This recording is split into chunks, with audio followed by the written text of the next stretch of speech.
Hey Anthony, Yeah, what do you think about the latest reports that Israel's still blocking aid to Gaza?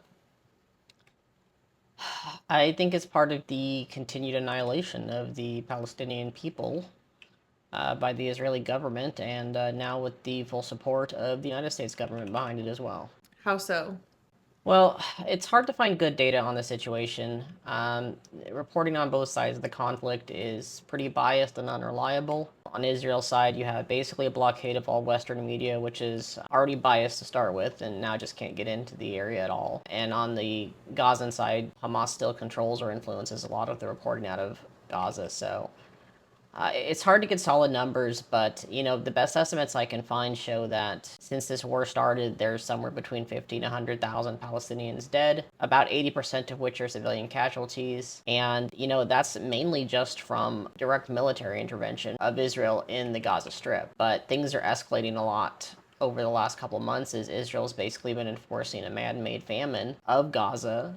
Starting in March, there was an 11-week blockade of basically all aid into Gaza, including food, medical support, things like that. And basically, since the start of the war, Israel has been attacking any type of food or aid that goes into Gaza, airdrops, has been attacking people approaching aid drops. I think there's something like 1,000 people alone that are dead just that were killed as they were approaching food sources. There's been a compounding effect since this started, and we're at a point now where all 2 million people in Gaza are at critical levels of food insecurity, and a quarter of them are at level 5, which is basically the highest level of famine that you get to before death. Of those 2 million people, about half of them are children. So we have a million children starving because Israel's refusing to allow aid into the country under pretenses of it going to Hamas. All of this, meanwhile, the U.S. is basically supporting Israel on this, both politically and by providing indirect military support to Israel. We just burned 500 tons of food that was meant to go to children across the world because the Trump administration doesn't want any type of DEI charity happening. And 500 tons doesn't sound like a lot because it's hard to process that amount of numbers, but that's a million pounds of food. Think about a packet of ground beef that you get from the store. It's a million of those, but it's even more nutrient dense because it was meant for starving children. So, even if all of that wasn't meant to go to Gaza, the U.S. is certainly not in a place where we're supporting any type of charity or humanitarian efforts worldwide. And it's just created this absolutely terrible situation in the Strip. So the US is complicit in this.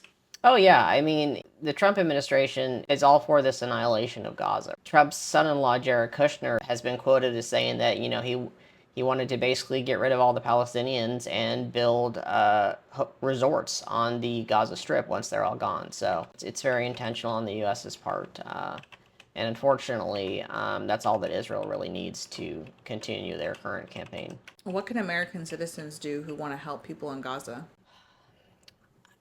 Honestly, at this point, I think that there's not a lot that can be done.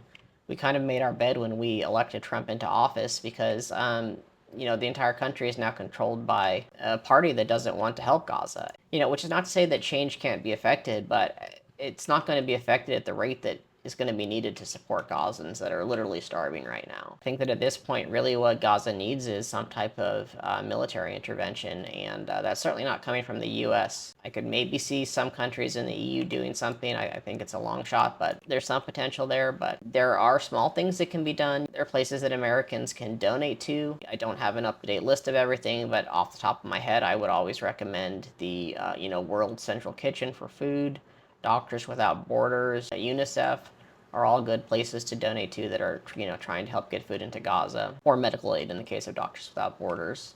I know there's calls to boycott Israeli products. I don't have a list of that off the top of my head either, but there's all sorts of apps that you can use to boycott products for various reasons. And of course, pressuring our Congress people to do something as well, although the time scale for that, again, is, I think, not going to make a difference to the current situation.